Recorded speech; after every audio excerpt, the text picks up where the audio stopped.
تکبر ایک ایسی چیز ہے جس سے ہمیشہ اللہ کی پناہ چاہنی چاہیے۔ تکبر انسان کی نیکیوں کو کھا جاتا ہے اور انسان کی اعمال کو ختم کر دیتا ہے۔ جیسا کہ قرآن کریم میں ارشاد ہے، اور موسیٰ علیہ السلام نے کہا میں اپنے اور تمہارے پروردگار کی پناہ چاہتا ہوں، اور اس تکبر کرنے والے سے جس کا روز حساب پر ایمان نہ ہو۔ اسی طرح اللہ ہر متکبر اور سرکش انسان کے دل پر مہر لگا دیتا ہے۔ اسی طرح سورۃ بقرہ کی آیت 34 کا ترجمہ ہے، اور یاد کرو وہ موقع جب ہم نے ملائکہ سے کہا کہ آدم کے لیے سجدہ کریں، تو ابلیس کے علاوہ سب نے سجدہ کیا، اس نے انکار کیا اور تکبر سے کام لیا اور کافرین میں سے ہو گیا۔ امیر المومنین مولا علی علیہ السلام نے فرمایا تکبر گناہوں میں مبتلا ہونے کی دعوت دیتا ہے۔ اسی طرح امام محمد باقر اور امام جعفر صادق علیہ السلام نے فرمایا وہ شخص جنت میں داخل نہیں ہو سکتا جس کے دل میں ذرا برابر بھی تکبر ہو۔ سب سے بدتر تکبر یہ ہے کہ لوگوں کو حقیر سمجھے اور حق بات کو بے وقوفی سے نسبت دے۔ تکبر شیطانی صفت، خدا کے مد مقابل آنے کا باعث اور لوگوں کو ذلیل و خوار سمجھنے والی شے ہے۔ تکبر کرنے والا شیطانی گروہ اور ابلیس کا ساتھی اور خدا کی نظر میں ملعون اور اس کی رحمت سے محروم ہے۔ ابلیس ایک سجدہ کے انکار سے کافر ہو گیا، کئی سجدوں کو ترک کرنے والوں کا انجام کیا ہوگا؟ اس نقطہ پر ہر صاحب علم و عقل کو غور کرنا چاہیے کہ ابلیس اپنے تکبر و غرور کی وجہ سے بارگاہ عزت سے نکال دیا گیا اور لعنت کا توق ہمیشہ ہمیشہ کے لیے اس کی گردن میں ڈال دیا گیا۔ اس طرح تکبر کرنے والا شخص اپنے اس کی گردن میں ڈال دیا گیا۔ اس طرح تکبر کرنے والا شخص اپنے تکبر و غرور کی وجہ سے انسانیت اور مقام آدمیت کو کھو بیٹھتا ہے۔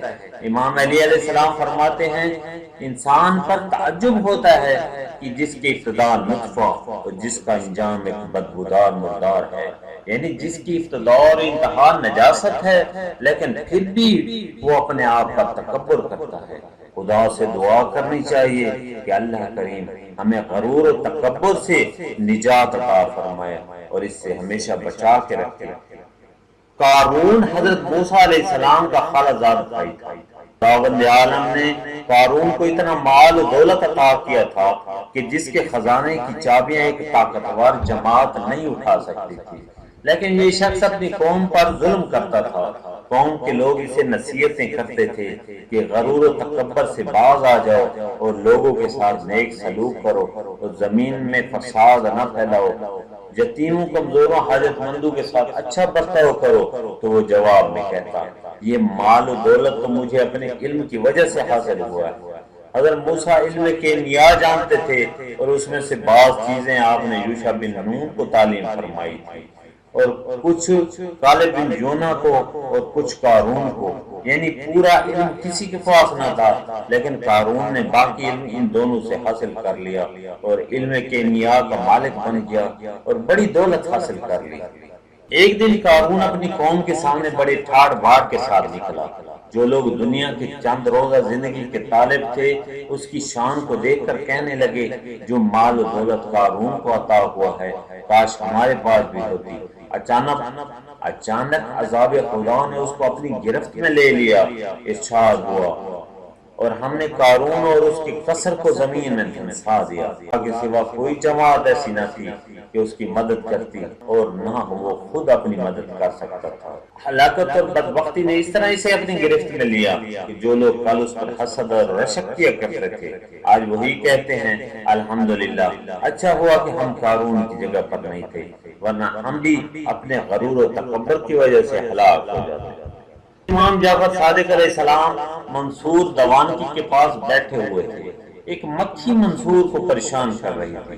منصور اسے اڑاتا لیکن وہ دوبارہ آ کر اس کے منہ پر بیٹھ جاتی تھی، وہ پھر اڑاتا اور پھر آ کر بیٹھ جاتی تھی۔ الغرض مکھی نے منصور کو بے بس کر دیا تھا۔ تنگ آ کر منصور نے کہا اے ابا عبداللہ بھلا مکھیوں کا کیا فائدہ ہے، کیوں خدا نے ان مکھیوں کو خلق کیا ہے؟ امام صادق علیہ السلام نے فوراً جواب دیا اللہ نے سرکشوں کو رسوا کرنے کے لیے مکھیاں پیدا کی ہیں۔ امام علیہ السلام کا جواب سن کر منصور سخت حیران ہوا اور کچھ نہ کہہ سکا۔ سوچنے لگا کہ کسی مناسب موقع دیکھ کر امام علیہ السلام کو قتل کر دے گا۔ دعا کریں کہ اللہ کریم ہمیں سرکشی غرور سے نجات عطا فرمائے اور ان بری عادتوں سے بچا کر رکھے۔ آمین۔